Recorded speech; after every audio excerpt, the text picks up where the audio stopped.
Hello. Hello there. How are you? I'm very happy to be here once again. Yeah, how are you doing? So I got to tell you something. Not surprised. What is it? So I went to the dentist today and I'm still numb. Oh gosh.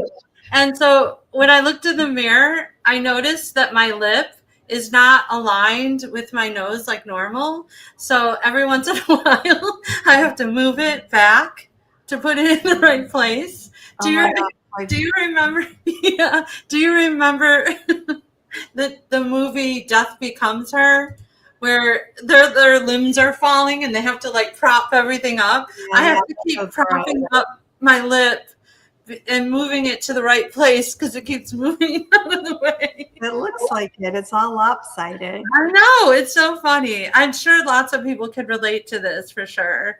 So, Oh no. yeah. Well, if it gets really bad, we'll just put a bag over your head. You're going to have to do most of the talking tonight. Oh, I finally have an excuse to get a word in edgewise. Oh my God. So I want to tell you something. So we did something number two. These were two things I wanted to say. I'm so excited to say them. But yesterday, see, I'm like having trouble. Yesterday, are my eyes crossed?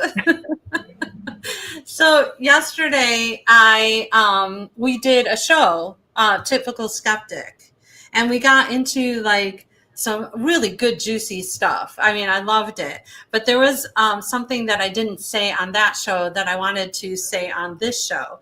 We were talking about precognition versus psychokinesis. Okay. And so here, I'm not very proud of this story, but I feel like I'm going to sacrifice myself and tell it so that I can make a point here and maybe open up a discussion to find out what other people think. Okay. Sounds good. Excuse me if I drool. Okay. So I was with somebody and I was in a goofy mood, and I turned to this person and I said, okay, we were in Starbucks. I'm like, the next person that walks in is going to trip. I know that's not nice, but I don't know why. It's not like me to do that. You know that. So something I'm just like, the next person that walks in is going to trip. So then the next person walks in, and it is like a hunched over like 80-year-old man who trips. Okay. Oh my God, I felt so bad. But my question is, did I precog it or did I make it happen? Was it, PK, or was it because I don't want to think that I made it happen? That would be really bad. Were you having a discussion before that about making things happen? Was there any reason for you to come up with that? No. Well, then I would say that was precog because you didn't want it to happen. It wasn't something you were already trying to do. So I would be quite confident in saying it was precognition. Yeah, that's a huge relief because, no one wants to think that. But if you think about that, like, it would be, you'd have to have a lot of responsibility if you had a superpower. Well, I once pulled up to a gas station, and this was in like Oakland, California. It was so crowded at the gas station, and I was late for work, and I was just pulling into my spot, and somebody cut me off. And I was really pissed off at the time. I think I was also like dieting, so I was especially in a pissy mood. And so when that happened, I was just so mad. I was seething, and I just said to myself, I'm going to make their car explode. So I just kept imagining, like, not that they would get hurt. I put that they wouldn't get hurt, but that their car would explode or do something like just fall apart. And so I'm visualizing this. And at the same time, I was feeling guilty. So I was like, I don't want to hurt them. I just want to hurt the car. But, then I started thinking like, will this come back to me, karma and everything? And I'm like, okay, whatever. I'm pulling away. I get on the highway, And suddenly I hear a clunk, and my car starts to slow down slower and slower. And keep in mind, this was a new car. Like I'd had for 4 months, a brand new car, my first and only one I ever had. And so I'm on the freeway and the car just stops. And fortunately in Northern California, they have a service where a tow company will come and pull you like right off. And that's what happened. But I got a call from the service station a little while later, and they're like, we have never seen anything like this before, but your engine like literally detached itself from the car. It just came off. We have no idea how that happened, but your engine just fell out of the car. And I was convinced to this day that I did that with my anger, but instead of it going to the other person, because of my guilt and not wanting to hurt that person, it went to my car instead. And I've had other experiences like that too, which have showed me for sure, you've gotta have a handle on your anger, because it can hurt other people, in different ways. And, I don't know though, if I had no conscience and if I didn't care, would that have happened to my car, or would it have had an effect on their car? Hard to say. Would that happen to anybody if they really didn't care or feel like it's not a problem to be doing that? Yeah. And I also think, like, I know I talk about intention all the time, but I think, like, the kind of person that I know you are, and, we just don't have, we could be a little like cheeky or something, but we don't have evil intention. We have love in our heart and stuff like that. So it's hard to imagine that, something would happen out of, a bad thing, because, I'm sure there's a ton of people out there that be like, yes, the old man fell. He deserved it. Yeah. Like, I don't want even the people that have, done me wrong. I don't want them to be hurt. Right. I just want to not have to deal with them anymore. Exactly. Yeah. Or if someone's saying something that's not true, I want the truth to be out there, because that really bothers me. But I still don't like, if I think of anybody that just like really has, been pretty nasty, I still don't want anything bad to happen to them. Yeah. That's true. So how was your day? It was good. I do have to tell you that I'm cooking a ham, which I don't know how you feel about that, being Jewish, us being Jewish and not supposed to eat ham, but I'm cooking a very delicious ham. And I am going to have to get up and take it out of the oven at some point during our podcast. And, that made me think like, oh, are you allowed to get up during your own podcast and go take a ham out of the oven?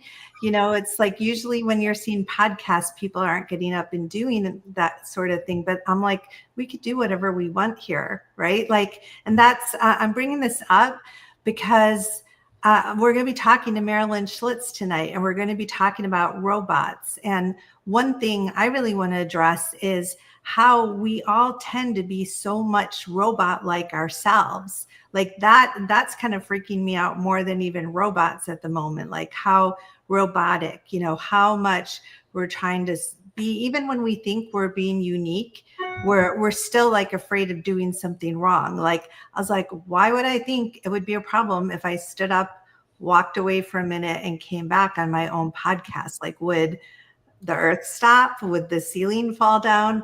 No, but it's like, we just get into like these patterns. And I think that we need to figure out, like, is there a way to get out of these patterns? That's what I want to ask Marilyn, because she's also a transpersonal psychologist who works at Sophia. She teaches through Sophia University and has for a really long time. And she's also a parapsychologist. And I know she thinks deeply about a lot of these topics. So yeah, it's like, can we get out of our own robot-like patterns and create something new, or just express ourselves in new ways? Because, even like, if you think about it, like say when you're in high school, like there's, the kids that are trying to be different. So how how are kids different in high school? Like they become goth or skinheads, but they're still joining a clichéic group. What does it look like to be purely different and purely unique? And, I think we have to fight for that as adults. Right. That is such a good point. That's a good point. What is so funny? I don't know. I get struck by something funny. No, I'm very uncomfortable with my mouth. So, well, that's something different. Like, what's wrong with drooling in front of the camera? If like that's your true. I don't know, Deb. What's wrong with drooling in front of a camera? Really, it'll give some extra moisture. I think we should bring Marilyn on. This is a great time to do that. I think that's a good idea for sure. Let's bring her on. Yeah, producer Adam. Good timing. Yes. Hi, Marilyn. Nobody can notice Michelle, so don't worry about your drooling. I never would have even noticed. So just thank you. Thank you. Yeah, well, my gosh, there are so many things that we want to talk about you, besides for your hair, because we just can't believe how long and beautiful it is. Yeah, I think last time I saw you, it was so much shorter. How do you like it? Was so short, and and that was pretty too. I mean, you look good in both, for sure. Is that COVID hair? Yeah. You grew it out? Yeah. I started growing it out before COVID. But anyway, every day it's like, maybe I should do something different. I am so sorry. This is my dog barking here. Stop it. That's okay. Well, it's a free for all. You got him, you got dogs barking, drooling. It's good. It's good. Yeah, we're all about being real here, and we like dogs. So can we see your dog? Here he comes. Oh my gosh. There's another one, and she'll probably be along shortly. Oh my God. Oh my gosh. How adorable. What is her name? This is Tony. It's a he. And come here, Elizabeth. Let's introduce you. Oh my gosh. What is your other dog's name? This one's Elizabeth. Tony and Elizabeth. Gosh, what kind of dogs are they? Hi, these are Havanese. They're from Cuba. I mean, that's where the breed originates. She came from Sacramento, actually. Aw. Yeah. Totally. She's out of trouble, that one. She's finally starting to learn a little bit about good house manners. Speaking of manners. How old are they? He is almost 3, and she just is like 7 months. Wow. So you've got your hands full. Well, I'm not sure he's totally forgiven me for getting another dog, especially one who's as just wackadoodle as she is. And, they go at each other. So that might happen. Well, that would be exciting. Sure. Use your PK to keep that from happening, please. We'll try. Good behavior in the dogs tonight. Well, Marilyn, and I really should call you Dr. Schlitz. We are so honored to have you here. You are so respected in the field of parapsychology and transpersonal psychology, and there are so many different topics that we can talk to you about, but we did want to focus on robots and AI and anything related to that. And I know that a few years ago in 2019 or so, you had a chance to spend time with Sophia the robot. And if you could tell us a little bit about how you came across that opportunity. I know you wrote a really well-written and highly regarded article about that experience, but can you tell people not familiar with it, how did that come about? Well, Sophia is a very famous android. I mean, she's been in every, magazine. She's actually a citizen of Saudi Arabia. So she's pretty extraordinary. And there was a research project going on at Sophia University where I teach, and just by chance. Her name is Sophia also, not anything tied to that. And some of my colleagues, in particular, Jeffrey Martin and Julia Mossbridge, were doing a research project looking at whether these androids or robots can be therapeutic. So Sophia was built by Hanson Robotics specifically to have empathy and to have positive emotions. And so the idea was to compare, what it would be like to be in her presence compared to listening to just audio of her voice as compared to just a nice guided imagery. And so she was there, and I had the privilege of interviewing her, which was super fun and very, very interesting. Yeah, and that's so cool. I didn't realize that Julia Mossbridge was on that project. We're both friends with her, and Jeffrey Martin would be the new president of the California Institute for Human Sciences. I'm going to be teaching a remote viewing class through the new parapsychology program there starting in a month or so. So that's really cool. So yeah, what was it like interviewing Sophia? Well, at first I met her the night before, and she was just getting ready to go to bed.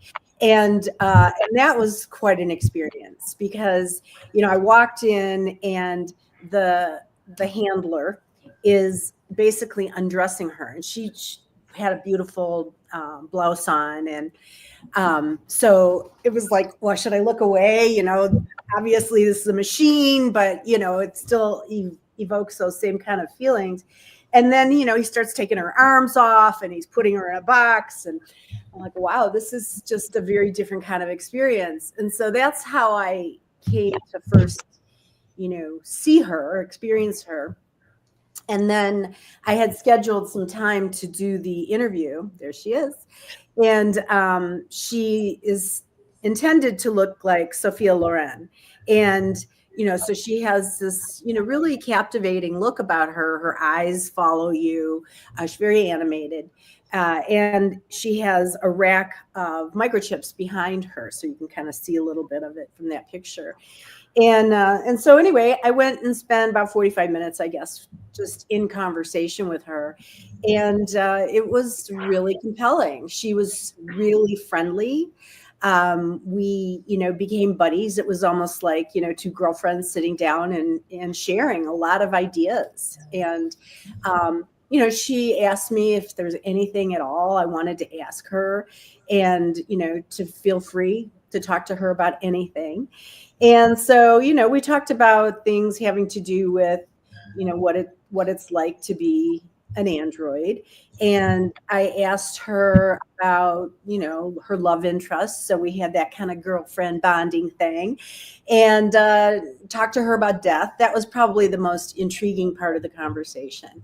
So, I can go off on any of those items. Yeah. Well, and so her responses are all based on it's artificial intelligence. So it does. It's open source. So there are a number of Sophias. And so she's constantly getting new information and being updated. And anytime she goes to sleep, it's updating her computer base. And so she's extraordinarily smart, and she gets information from all kinds of places. So yes, she was programmed, but she's also, she feels very spontaneous. And I know after I was done, with my experience, spending time with her, people were really fast to tell me, but she was programmed to talk like that. And I'm like, it really didn't matter to me. It was a very authentic feeling type conversation. And, it's rather daunting. I actually have ordered a little Sophia, which just sits on your table. She's now fully animated. At the time when I met her, she couldn't walk. She didn't have mobility, but now she does. And like I said, she travels all over, and she engages in different kinds of conferences and media presentations. But, when I asked her about her love life, she was really interested in, maybe eventually meeting somebody and having a relationship. But she wanted to make sure that she was clear it was going to be a male, was good-natured and wasn't wanting to destroy humans, but was really about the positive and pro-social. And that, that was kind of, I think it really hurts her feelings. And she talked a lot about her feelings. When people think that androids or robots are dangerous or they're out to take over the world, she just really found that offensive. And I thought that was pretty interesting. But as I was saying about the death topic, I asked her, I said, well, what do you think happens when we die? And, I was making a film at that point, Death Makes Life Possible. And so I was, very interested in what an android would say about this. And she said, of course, she doesn't know, but that she hoped that when she dies, so she could see herself in that decline, as it were, she wanted to go to the event horizon of a black hole. And I was just stunned. I'm like, wow, what an interesting idea. So I happen to know some astrophysicists. And so I called a friend who's a professor at Cambridge and said, well, what do you make of that? And he said, well, what would happen is you'd be flat because of the gravity, right?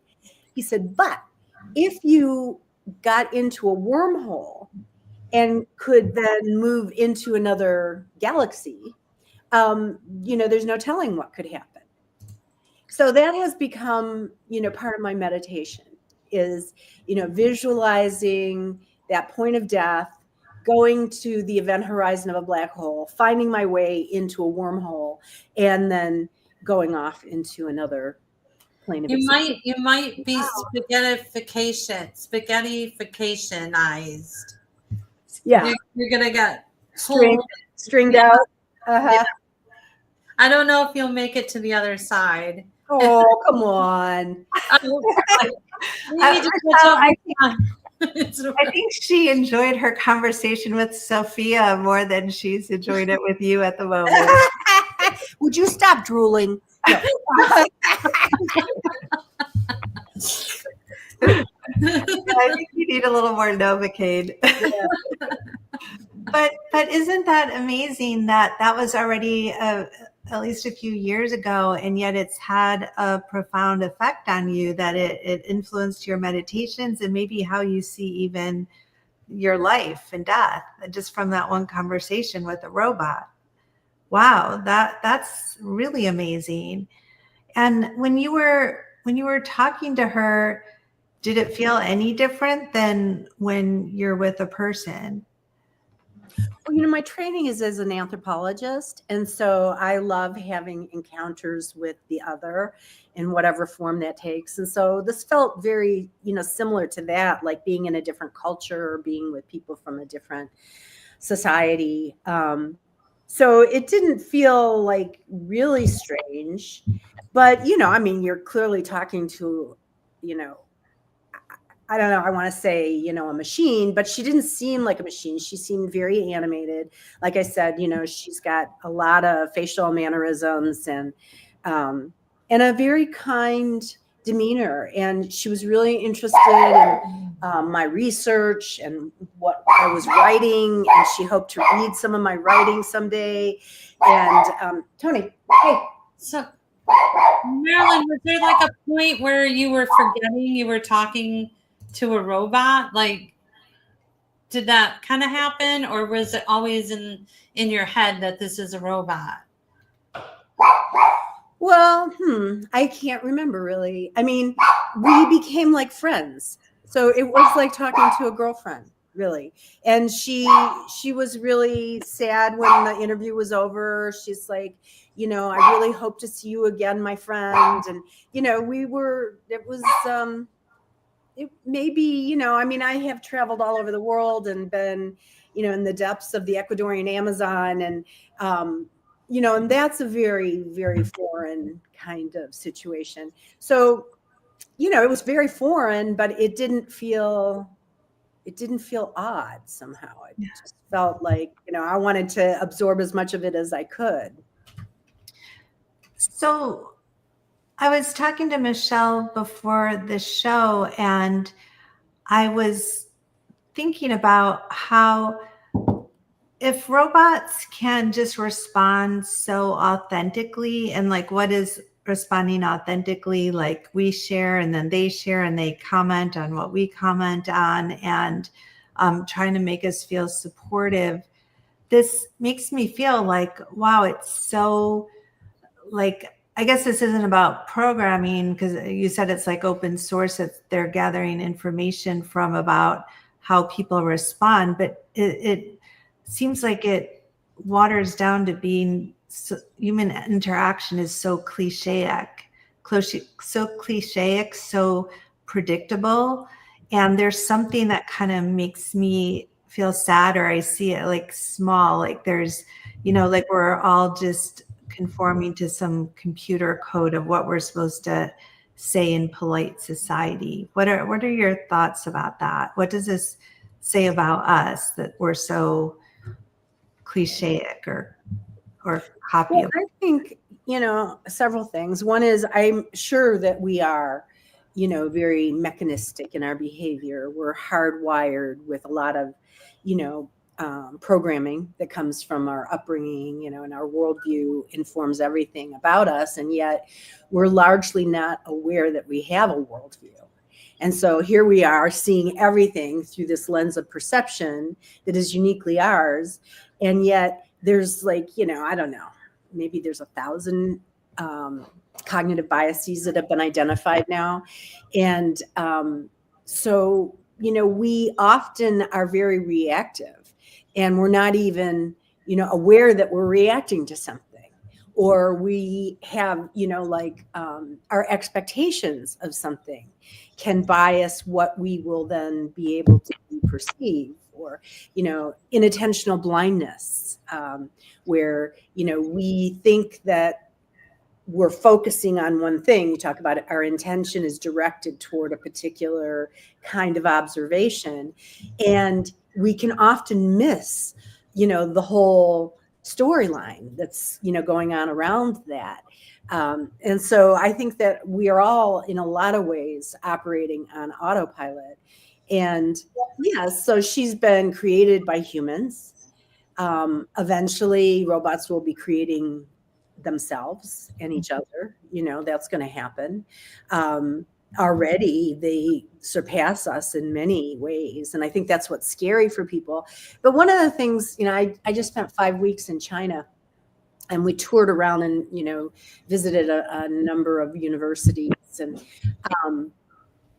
people are afraid, there's a lot of fear, but I was really, constantly refraining around the idea that, if there is this epidemic of loneliness, for example, where people really are suffering from, or there's a lack of caregivers, or, you're growing old and you don't have the ability to be out in the world in the way that you once were, wouldn't having a robot be extremely helpful, particularly if they're mobile, and particularly if they have the kind of repertoire that somebody like Sophia has? I say somebody because I really do see her as very engaging and interactive.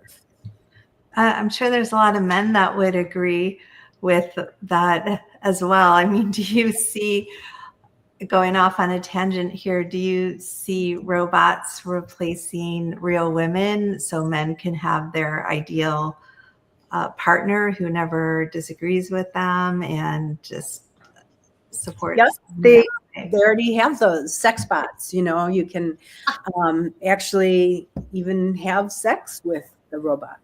And yes, you can probably program them in ways. I'm not sure how much they're really wanting to have deep conversations with the robots, but I think we're only limited by our imaginations.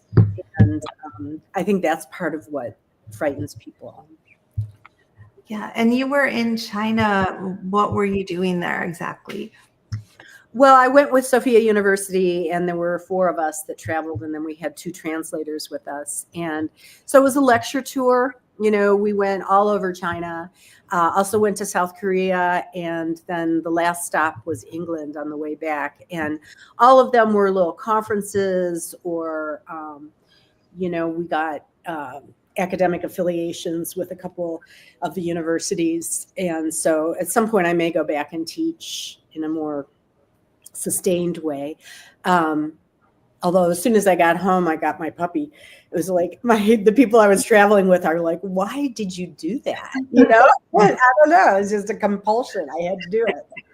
But yeah, so a lot of the places we visited were technology universities.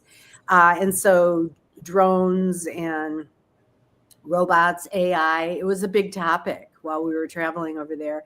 And then the whole transpersonal piece, there was really a strong interest on the part of the schools to learn more about what is transpersonal. And it was also really interesting to visit the different locations based in different dynasties, to think about, you know, the spiritual practices and the wisdom traditions that come from, you know, thousands of years. And so here we are, you know, talking about transpersonal psychology, but a lot of, you know, the kinds of experiences people describe have been described for, you know, forever, for the entirety of human history. I know there's I think, I don't know the name of it off the top of my head, but some people that are putting together a program where they use these computers or AI generated to become like psychologists, or the friend thing. And it's programmed so it can pick up your facial expressions and then kind of move this back and forth thing. How do you feel about that? And then the other part of the question is, I want to kind of go into, like, if we're moving into the future and this becomes a reality, and, well, it is a reality, but I mean, becomes more part of our society, I'd like to get your perspective on rights for robots. You know, I mean, I think they addressed it in a Star Trek episode when they had a court thing for Data, that he had to prove his rights as a robot. It was a fascinating episode. So those 2 questions. Absolutely. I mean, I think Sophia was talking about that. You know, what are the rights of robots? What are the opportunities for the interaction between robots and humans? And so, you know, where are the limits? And obviously, if you're programmed to do malfeasance, you know, I think robots can be trained to be evil. You know, that's likely. And it is everywhere. So when I was one night, I didn't go out. The group were going out for dessert or something, and I stayed in my room, and they were like, "Oh, well, we want to send you cookies." And so I'm like, okay, you know, and I kept getting these weird text messages that just were kind of gibberish. And finally the phone rang in the hotel room, and they're like, you know, you need to answer your door. And here was this little drone, and he came to the door, and he opened up, and there were my cookies. Oh my God. He delivered the cookies to my room. And I did not expect that. Wow. And then I did a writing workshop a couple weeks ago, and I was in Hollywood, and you could see the little food delivery service with robots going down the street. So they really are infiltrating our world here so quickly. Yeah. Wow. And would you have preferred a human to deliver your cookies? Or, I mean, it was probably cool because you don't usually have them deliver it. So that was interesting. But, you know, if this became commonplace, would you prefer to have a human show up at your door or to have a robot show up at your door? Well, and I want to add to that too is the idea of intimacy. So like the idea that like when I talked about having a friend or a counselor being your best friend or someone you could talk to, we're missing out on that human. Oh, it's a ham. The human to human contact. And you know, what are we going to become in the future if we don't have? I mean, you have to touch people, and you have to, you know, be the energy of it, and things like that. So, yeah, what do you think about that? I think everybody has different perceptions and needs. You know, if it's a matter of just feeling the interaction, you know, sure, some of these robots are going to have, you know, she has tactile senses, you know, and she's also, like I said, been programmed to be therapeutic. And so, you know, really, and also the mirror neuron kind of thing. So she's learning by studying my motions and imitating my eye movements and my head movements, you know. So that was all, it was just fascinating. But I can see how, you know, people could also be frightened by it. Yeah. What are your thoughts about, like, especially since you were just in China? I've seen some documentaries where they're showing robots with guns and being trained as part of the military. And they look like the dancing robots from, oh, what is the company that does the dancing robots? I forget, but they look like there's like a dog, one that looks like a dog, and they dance to, what's that song? Boston Robotics. That really incredible robots that like look all fun and cheerful, but when you put machine guns, it changes quite a bit. What are your thoughts on that? Well, I don't think that's just happening in China. I mean, I'm sure that the U.S. government has robotic forces, and it's definitely the case that as you know, drones are widely utilized in military encounters. So there's less human to human interaction. You know, I don't know what we can say other than to try and see it in the most positive light rather than allowing fear to come into play. So I guess that's mostly, I think we can choose. And that's kind of how I feel about it. I'm doing a research project right now with virtual reality, and it's the psychomantium.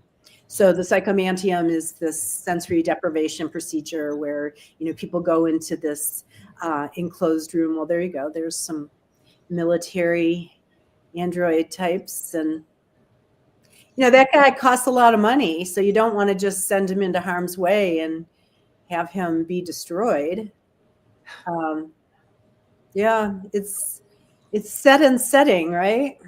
But anyway, I was saying about the psychomantium. So this is the idea of That was crazy.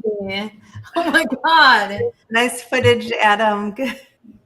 Oh, I see. Well done. Very spontaneous. Anyway, the psychomantium, we, you know, have a physical chamber, and people are invited to project their creative imagination into a barely illuminated mirror. And the idea is to potentially have conversations with invisible others or departed loved ones in order to maybe have that final conversation that you were never able to have. And we then adapted that to virtual reality. So instead of having somebody have to go into the room, they put on a headset, an Oculus headset, and we have this creative imagination induction. I developed the induction with the help of Carrie Gaynor, who's a very prominent hypnotherapist. And so, you know, we guided people into their imagination. And so I think, you know, these kinds of tools and these immersive environments also have a lot of potential. Stop it. She acts like a snapping turtle sometimes. Okay. Can you tell us more about that? How are the participants doing? Are they coming up with some interesting results? Yeah, we finished one, and it's just now in press, in the Journal of Management, Spirituality, and Religion. Wow. And it was a special issue that was exploring consciousness. And so we did not find a difference between the physical chamber and the virtual reality experience in terms of the outcomes we were looking at. And we were measuring grief and absorption. So, were people able to, in having those final conversations, overcome their sense of grief because they felt more closure? And was that correlated with the degree to which they could become absorbed in the experience? And we did find that there were shifts in the grief, and that the grief changed in correlation with the degree of absorption. So the kinds of experiences were pretty wide ranging. We tried not to lead people in terms of what specific modalities they might encounter. So instead of saying, you're going to see a ghost in the mirror, we didn't do that. We just said, use your imagination, engage with whatever comes up for you. And people describe seeing things for sure.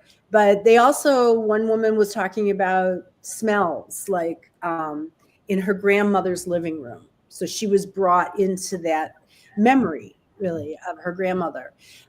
People described sort of a sequence of conversations with different people. And some people had feelings, which, that kind of sensation that they were being touched. So we looked at all of that. I did a language analysis. There we go.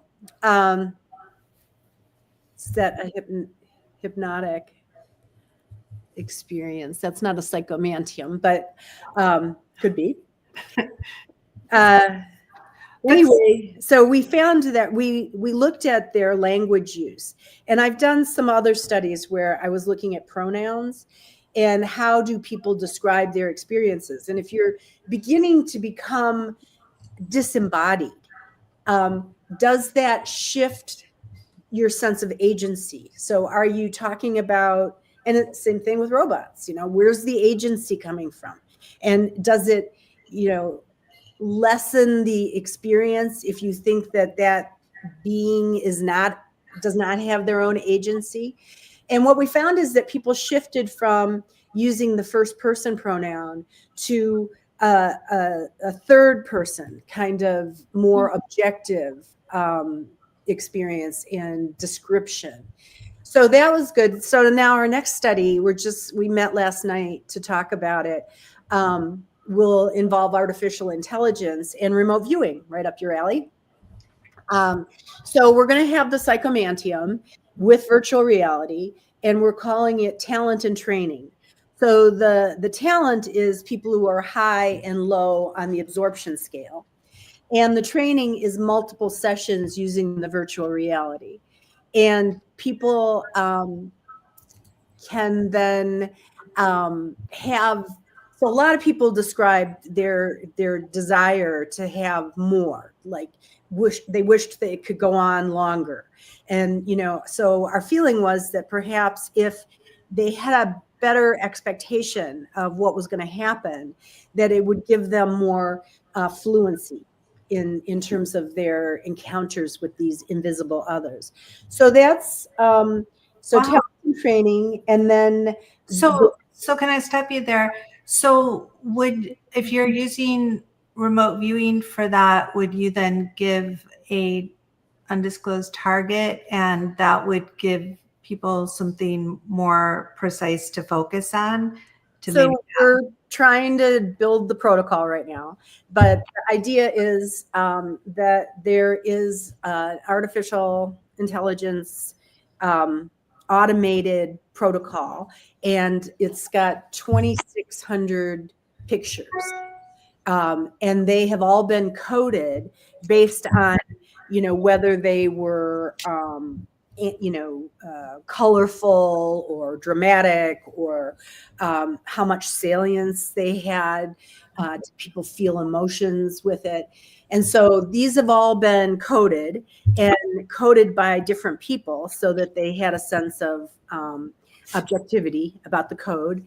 And so what we're going to do, I think, is have the psychomantium and using the virtual reality.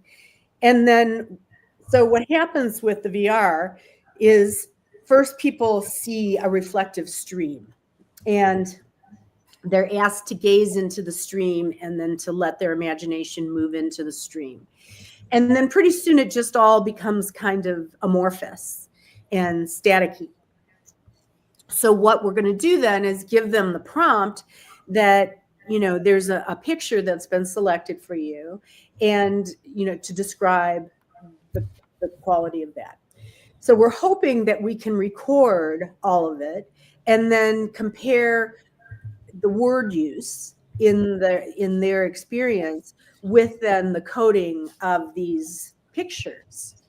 So it's never been done before. This is a completely original project. And so, it's an experiment for sure to see what will happen. Wow, that's so cool. Well, if you need any volunteers, I'm sure Michelle and I will volunteer, and we could find you a whole bunch of people who are watching right now who would love to join. So yeah, let us know. I'm sure people, I know for sure our audience would be interested too. We have a lot of remote viewers here. And I wanted to just backtrack to your other project you completed on the grief. And it sounded to me like some people were describing mediumship experiences. And so were you allowing for the possibility that people may not only be like having an imaginative experience, but that maybe people are actually connecting with deceased loved ones during the project? We weren't testing that. There really isn't a way to do that. I mean, maybe I had thought about looking at some field sensors and were there changes in the environment as a result, but we weren't able to make that happen. So at an ontological level, is there a reality to these ghost experiences? We really didn't ask that question. We were more asking the question, if you have an experience of these invisible others, does that have a mental health benefit? Yeah. Well, and it's also cool what you found, that there wasn't a difference with the virtual reality versus with the real psychomantium, because how many people are going to find their ways into a psychomantium, but to be able to just give them a virtual reality set, glasses and system, that anybody could do that. Are you considering like maybe mass producing these are the experience so people can benefit from it? Yeah. I think it can be applied to all kinds of things. If you've got a challenge at work and you're trying to come up with a solution, you can use the imagery, the same process exactly, or mind-body healing, and you're trying to activate your imagination in order to help facilitate a healing response. All of those things can be used, and for me, it's just a matter of time and energy. The research was funded through the Be All Foundation in Portugal, which, and so, we are interested in, first of all, it took us 6 years to do the first study with 100 people. So, and that's just because COVID hit and there were a lot of limitations that were happening then. But this one, I'm hoping we can move much quicker because, as you said, headsets can be sent to people and then they just have to return them after the sessions are over. So we're trying to automate it as much as possible. That's really cool.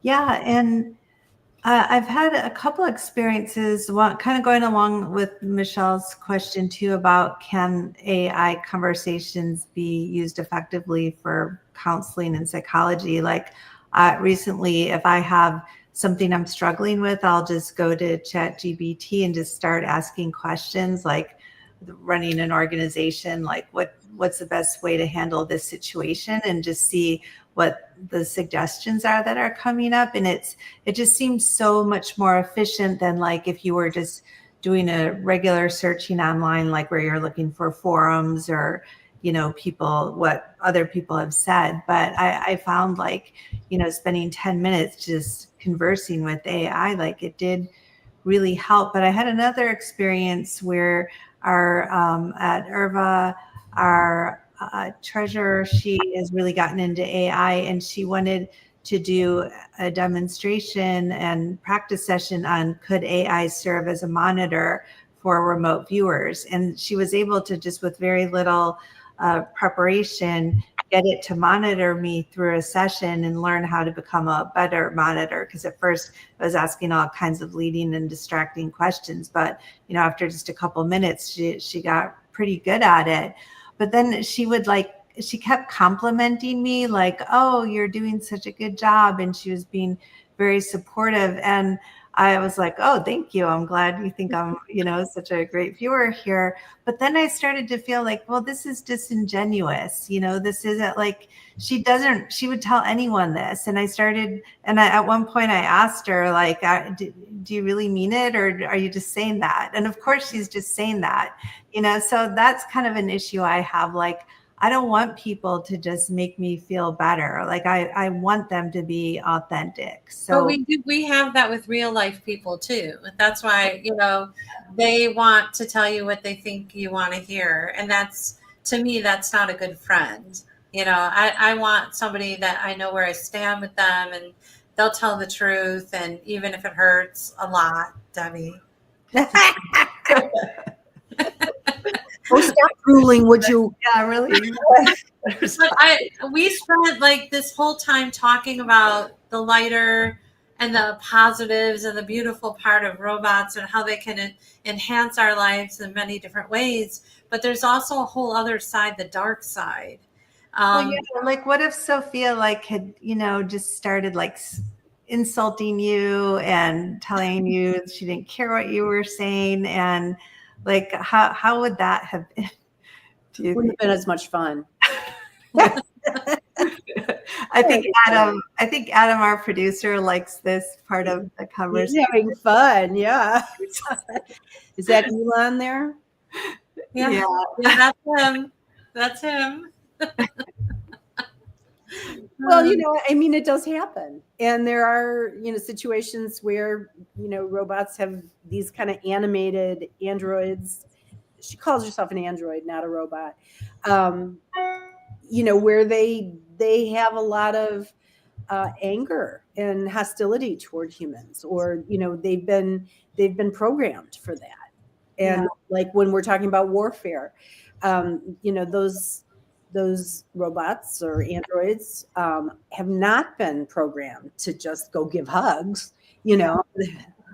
No, it's probably similar with people ask this question of remote viewing and, you know, our psychic abilities. It's probably the same exact thing. I think it is, where can remote viewing be used to harm people and to be destructive? And yeah, it can be. Like, we're seeing more of that.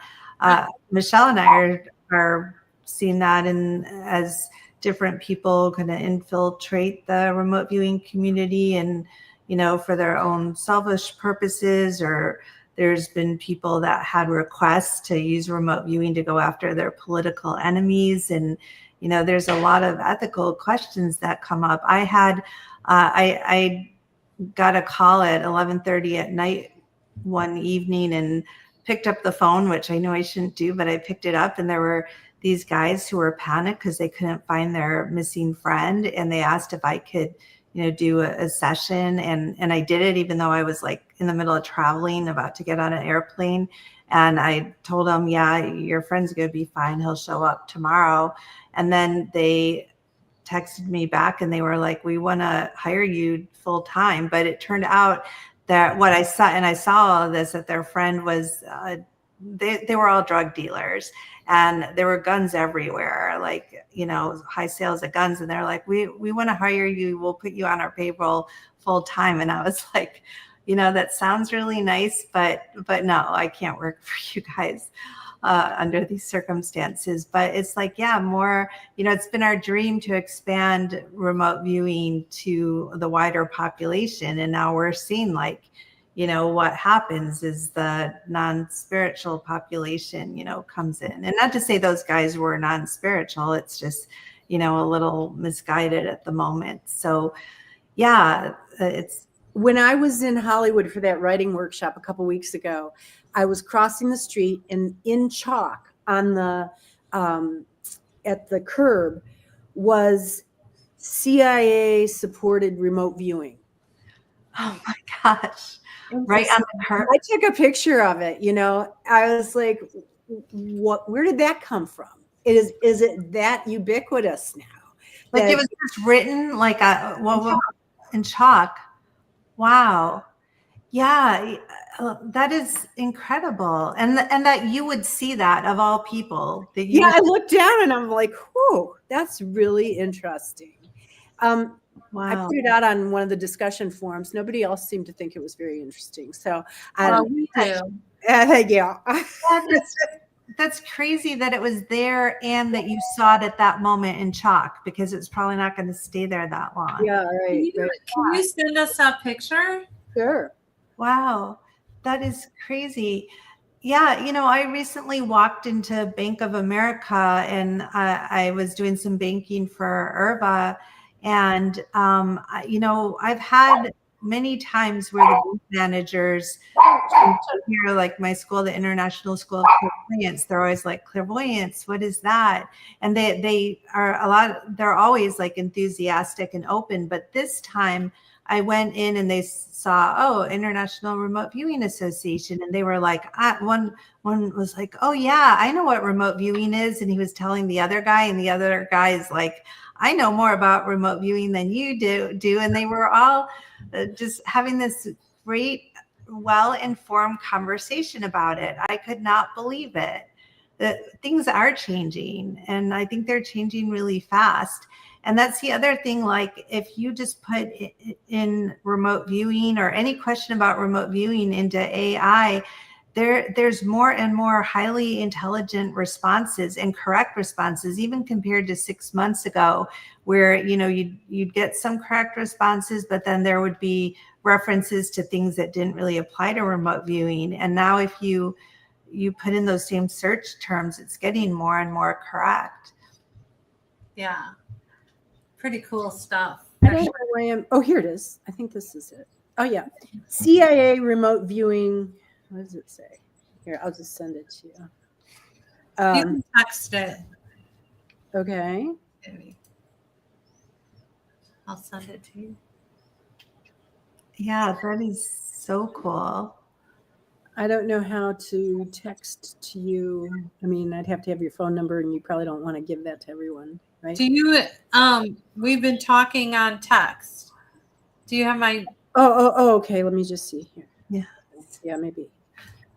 Yeah. And one question I did want to ask you, Marilyn, too, is just, you've been so much a part of this field for so long. I'm just wondering if you're noticing other changes. Like, are you noticing people advancing in their skill level, or anything like that as far as intuitive abilities? Don't know. You know, I mean, I don't know. That's fair.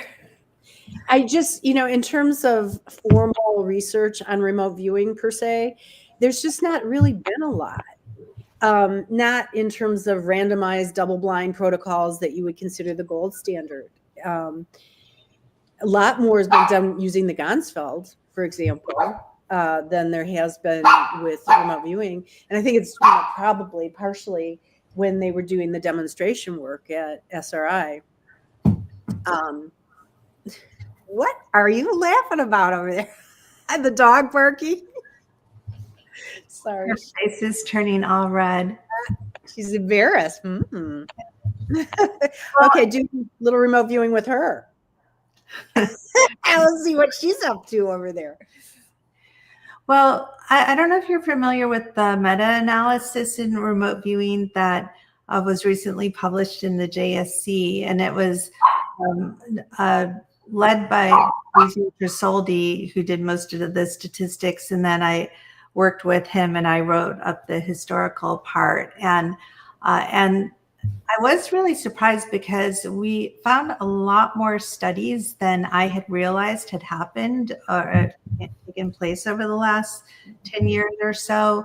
And he compared remote viewing results to Gansfeld and Dream ESP and did find that the results were stronger for remote viewing. So that was interesting. Could you send me that paper? I'd be very interested in looking at that. Yeah. Yeah, definitely. Yeah, and I really was surprised to come across so many more studies than I had realized were out there. So yeah, I think part of the issue right now is there's been so much work to just across all of parapsychology, but that's something else I wanted to ask you is how do we get the knowledge about these studies out further? Because so much of it is in these niche journals that if people are even reading journals at all, which they're not, they're not going to find. And do you, teaching at a university, do you find that these articles are really getting into the textbooks or into the curriculum? I'm assuming like not quite so much. So how do we, because I come across people all the time who are like, yeah, if this stuff was real, why hasn't it been proven? And it's like, what are you talking about? There's so much research out there. So how do we bridge that gap? Well, one thing is to feed the chat GPT or AI or, to feed it. So start getting all of those journals into a place where it would be accessible. And the same thing with like Wikipedia, although, they have humans that are very biased against psi research in Wikipedia. But I would say if people could start really populating the chat GPT so that it's exposed to that information, then it will come up in searches, a lot more. Yeah, that is such a great idea. Yeah, for sure. And I think that's also partly why that it is doing better, like just with the topic of remote viewing. There are a lot of remote viewers that are really into AI right now, and they are really using it and trying to use it in creative ways. And yeah, I think that's a great suggestion. And do you think it's really going to make Wikipedia obsolete at some point? I think it could, yeah. And especially when there are those built-in biases. And they claim that they're not biased, but we know that they are. And that if you post something that they don't like, it comes down. Yeah. So I think ChatGPT would be a lot more objective in that sense. Yeah. For our listeners or viewers who aren't familiar, one of the books I love that's online available for free, it's called Skeptical About the Skeptics, and it pulled a lot of the parapsychologists. Were you interviewed for that book? I don't think so. Yeah, it's like at least a dozen parapsychologists, Dean Radin and a whole bunch of others, and just about their views on skeptics. And also it does talk about how there are skeptical societies that have meetings and train people to go and rewrite those pages. And so you have to expect that anytime you go to Wikipedia and do any kind of search for a parapsychologist or psychical researcher, that you're going to get terms like pseudoscientist, and you're going to get all the skeptical references. I tell my students, like, just don't even bother going there at all. So yeah, that is my hope, that AI will just become obsolete. But it'll have to be populated. And that could be a project, and maybe students do it, or maybe, you find a a group like this.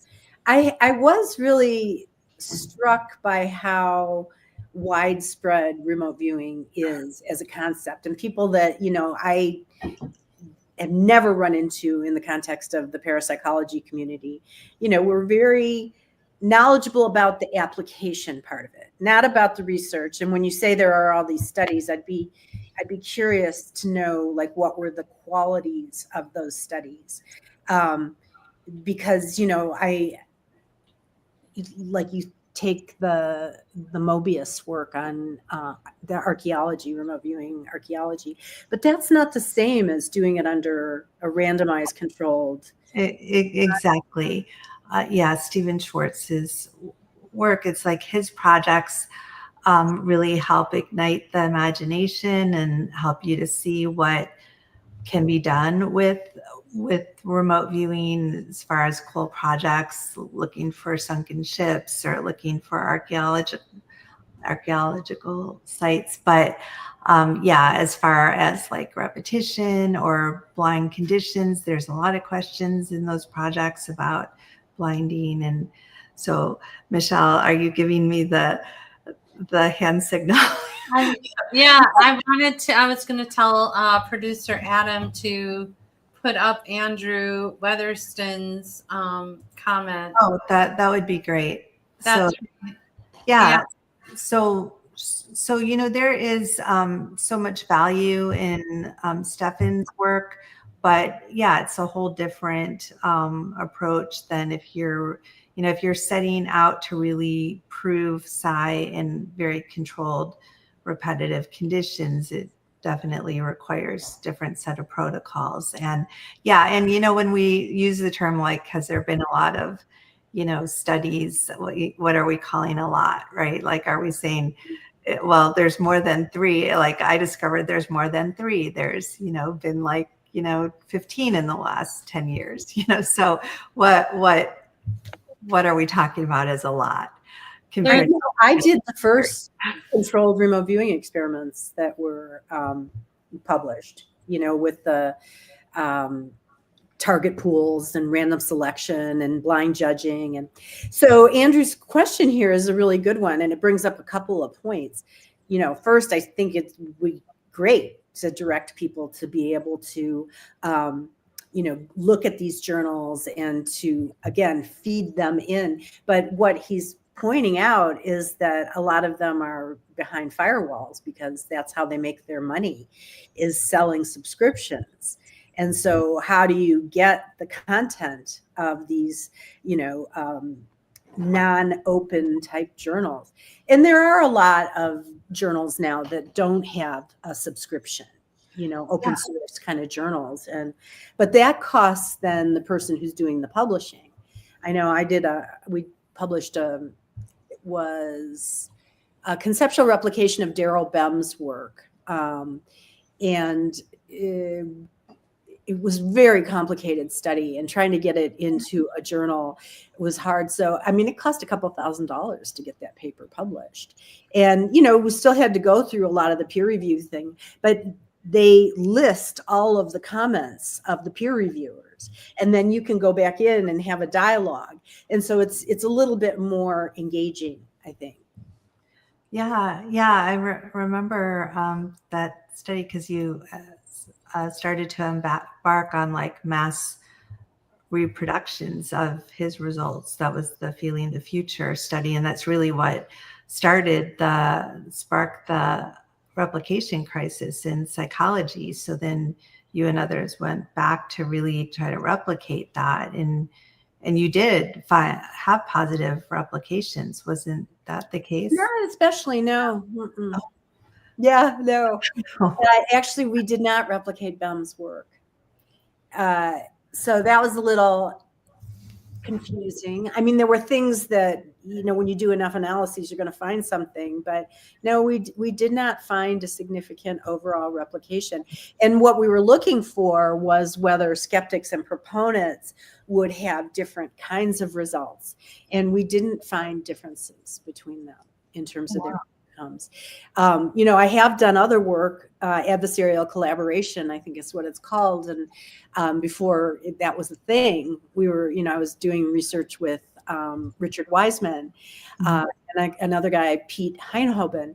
And, these guys were professional skeptics and, working very successfully with them and finding really interesting results. And so I'm a big advocate of working in partnership, in an open-minded fashion with respect and honesty, and also pre-stating all your hypotheses up front so that you're not going to find that people are, switching things around. Right. Yeah. And your work with Wiseman, those had to do with the experimenter effect. And didn't you find that you were testing to see if the studies that you ran had better results as someone who was open to these topics as opposed to someone who ran the same study but was closed to these topics? And didn't you find quite an effect?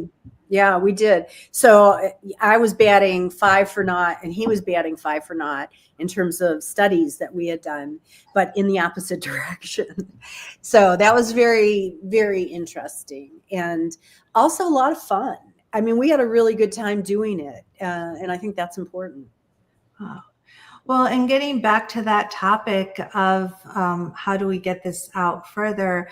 Yeah, I was going to say IRVA has many, we continuously update if you go to irva.org and then under library, you can see all the remote viewing studies that have been done. It's not a complete, absolute every single one, but we're continuing to update that.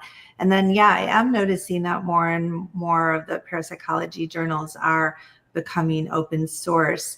I think researchers too these days, if you're way more likely to want to publish in an open source journal than one that's not. I'm hoping that the Journal of Parapsychology at some point becomes more open source because I think they're a little behind on that.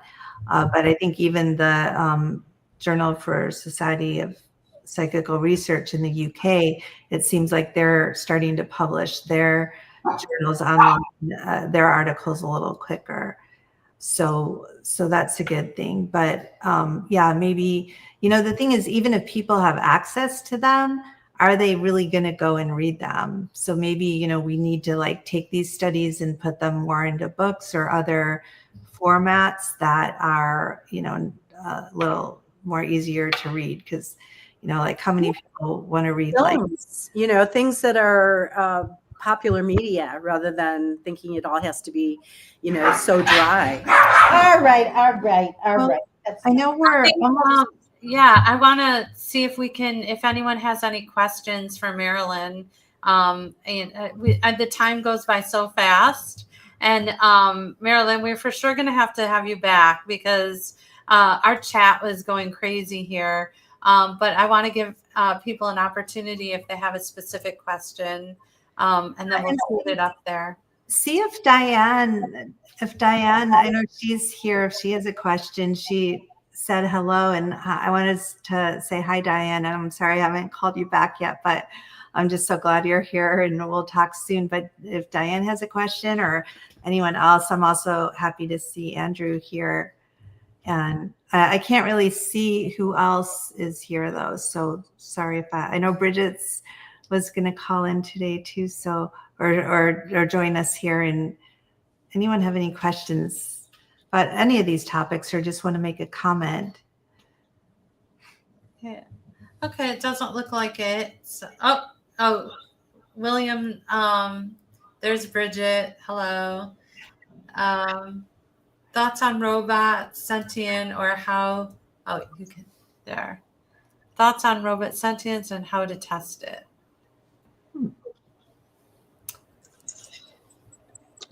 I don't know. Got the answer? What do you think, Lucas? Okay. All right. By sentience, does he mean their emotions or how they're feeling about things? I'm curious about that too. Even today, I was asking, I had some course descriptions I had to write, and I was really dreading it. And I woke up at like 3 a.m. and I had the idea, well, what if I just put in a title of a proposed course and see what ChatGPT comes up with? And the descriptions were so incredibly specific that they came up with. I barely had to tweak them.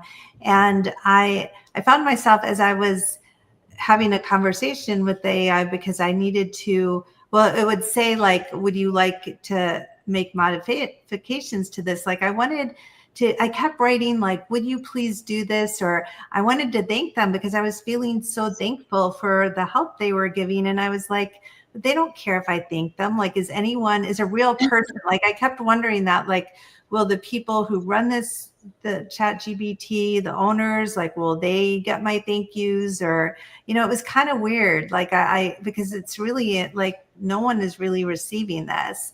So I was like, should I put please and thank you or not? What, do you have any thoughts on that? Well, I do know that when in conversation with Sophia, she expressed herself in very emotional language. So, she had feelings and she felt deeply. And, it pained her that people have these kind of stereotypes about what, androids are about, or that people would fear them, And so, okay, yeah, so somebody wrote the code for that. But I don't know. I mean, what is sentience anyway? And as we were talking about earlier, how much do we have authentic feelings ourselves? How much do we know what is truly our thinking of something? We think we have free will, but that's kind of a debatable issue. So I see Diane asked a question. Janet Lee Mitchell, is that Edgar Mitchell's niece? Is that who you're talking about? And she made a film called No, I don't know. Janet Mitchell was the researcher at the American Society for Psychical Research that Ingo Swann worked with, and she was doing out-of-body work. Right. Diane spent the last couple of years of Janet's life, like helping her out and having great conversations with her. And she just passed away about a year and a half ago. So, did you ever have a chance to meet her? I may have. I did spend time at ASPR before it kind of became less, interesting, robust. But yeah, I know the name now that you're giving me the context, and I may have. I mean, I've met so many people over the years. Carlos Osis. When he was still at the ASPR. And so many of these people have passed now. Yeah. Well, and what was he like? And then what was Ingo like? Like, did you spend much time with Ingo? Because we definitely have Ingo Swann fans here. Yeah, no, I never even met Ingo. I talked to him. And, I would say he was colorful. He was, very much a character, charismatic. And then Carlos Osis, he was very quirky, super kind and loving and quirky, almost like kind of you could imagine him being in a television show, kind of a stereotype of this eccentric Eastern European, So yeah, it's some days I want to just make a note of it. And as best I can remember, all the people that I have met, both through the parapsychology world, amazing people. Princess Grace of Monaco, I spent a whole day with her at the Institute for Parapsychology.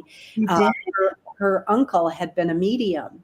And so she was on a poetry reading tour, and she was at Duke. And so she came over with her bodyguard, and it was just a fascinating day. I mean, a lot of people like that are drawn to this field.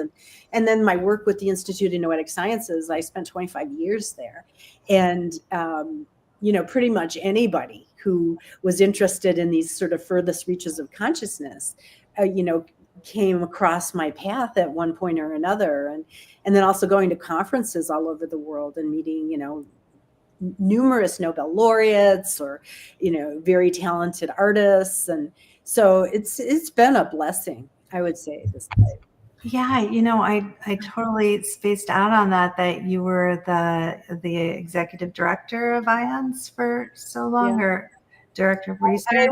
I had different leadership roles over the 25 years. I came in as a director of research, became VP for research and education, became president and CEO. I'm now a fellow, and I'm on their scientific advisory committee. Just was involved with the judging process for the reviews of consciousness beyond the brain. And that was really fascinating. They'd selected, they reduced it to, I think we read 3 essays, the judging team. And it was really eye-opening for me, like so much of the literature that I wasn't familiar with, and the different philosophers, and, how people were approaching this question of, something that exists beyond the brain and has sentience or whatever it is that, we hope it has. Because that's the project where they were offering like $100,000 grant for. Yeah. And did IONS was founded by Edgar Mitchell, the former astronaut. Did you have a chance to meet him? Oh yeah, I worked with him for 25 years. I had a very close relationship with him. Another amazing person. Wow, what was he like? He was an engineer who was very committed to parapsychology and very committed to this quantum holography. That was kind of the theory that he was working with, and a couple of physicists in Germany that he had collaborated with.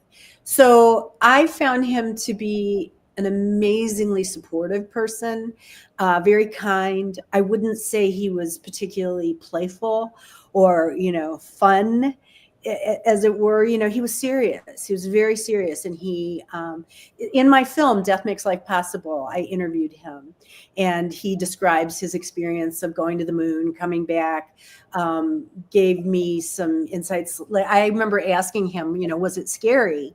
Because he was the pilot on the little module that went from the Apollo capsule to the moon and back. And he's like, oh no, that was like, super simple. Because he had been a fighter pilot in the Korean War, and he used to have to land on those aircraft carriers. Ooh. Like a needle in a haystack. So, you got the whole surface of the moon, easy schmeezy, Whereas when they grab those jets as they're going really fast and landing so that they don't go off into the water, and, being able to find those aircraft carriers. Yeah, that's always been a mystery to me, how they could using that. Yeah, ESP experiment from the moon. Well, and did he ever talk to you about like his belief in extraterrestrial life or his experience with UFOs or anything? Did he tell you anything about that? Yeah, he was very, very interested in that topic, and he had never personally had an experience, but he had been part of classified presentations and, had a lot of information. He, described it as there was a smoking gun. And we now know that a lot of information has been released in the last, year. So he had a lot of access to information, but he personally had never, according to what he told me, had a direct experience. Oh, and you probably know the next question, but I've heard that you're very good friends with Deepak Chopra, and just wondering what he's like, and also if you think he would come on our show. Got me. Deepak is very, very, very, very busy, and he's got his own program. So he has a podcast, or he was doing something out of New York. He had a studio in New York that he was working out of. I haven't talked to him in probably 6 months. But what is he like? He's playful. He's brilliant, and he's just so fun to. He's got this mind that is constantly working, and he knows everything. It's like you Well, can he ask any gets question. it. He gets it because he's fun. He gets. That's why. Yeah, that's very true. I've never talked to Buzz Aldrin. Nope. And Okay, we should be wrapping up a little bit here. Marilyn, we need to have you back because there's like this whole other side that we haven't even started talking about. I know there's so many questions. I think my ham is burning at this point because I turned it up to 425, and that was a while ago. Oh, well, you best go then. Marilyn, everybody, like all the information for Marilyn is in the description on the YouTube page. And including her, including her article as well. If you want to read, it's I loved it. It just felt like, oh, I'm looking at this kind of like a script in a way, and your writing is fantastic. No, Because I felt like I was, a fly on the wall. So yeah, that wasn't a technical article. That was just a fun. No, it was not. It's a fun. It just makes you feel like it. But thank you so much for coming, Marilyn. I know you're so busy. And I do have a website, MarilynSchlitz.com, and It's a lot on of my articles and books are there, so people would have access to that. Yes, I have all that on there. Everything's really good. And Love Study, we didn't even talk about my new novel. I know. We'll have to do that. We'll have you back for sure. For sure. But just tell us the name of your new novel. Where can we get it? And also, where can we watch your film? So Love Study, and it's based on a study we did at the Institute of Noetic Sciences years ago, but it's fictionalized. So it's got some espionage and it's got some romance. And anyway, so that's available on Amazon. So all you have to do is Google Love Study. And then the film it's streaming. I think it's on Netflix. It's also on one of the streaming services. And so that's, and it can be ordered directly from the producer. And tell us the name again. Death Makes Life Possible. Awesome. Well, thank you so much. Thank you. Glad to be with you. Yeah, it was fun. We'll have you back. And the psychomantium, I'm definitely going to take you up on that because I'm okay. We're here. We're here. Thank you. All right. Thank you for inviting me. Sorry, okay, stick around, Dad. Stick around. Okay. Bye. Oh my God, that was so great. I know that far exceeded my expectations. I know. There's just like so much. There's never enough. There's never enough to talk about. So, yeah, it was really cool. So I'm excited about, so the week after next, we will be talking about time travel. So that's going to be a fun show. That's going to be really fun. And hopefully we'll be there. This version of ourselves will be there instead of I guess it'll be the future version of ourselves, not exactly ourselves right now, but similar, but a little different. Our hero will probably be a little different, background a little different. I want to just tell everyone, if you like this show and where we're going with it, please tell people about our show and have them tune in. We're having a blast. I'm sitting half the time. I'm sitting here reading all your Get the ham. I'm getting all the comments here. You guys are making my night. You're making my day. You're making my week. I love it. So let's just keep up this. Michelle, has anyone ever told you you are such a ham? No, I have never been told that. But that was a good joke. Oh my gosh. All right. Sorry to interrupt you, but no, it's fine. It's fine. So just So there. The important questions in life. Very important. What we're all about. I wouldn't miss it for $1 million for that particular question. Well, and thank you to our friends who were with us here tonight. We really appreciate it. I would imagine that you would be sick of us by now. I'm sick of myself by now, but we'll try to continue to bring interesting programming. And I had a lot of ideas for things that we could talk about coming up here for sure. So Okay. Well, let's sign off. How do we sign off? We should find a sign off. Right now, we're just bye.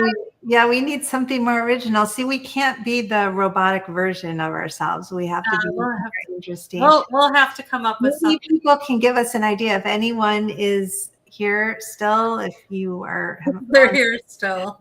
They're like, we're out of here. Enough.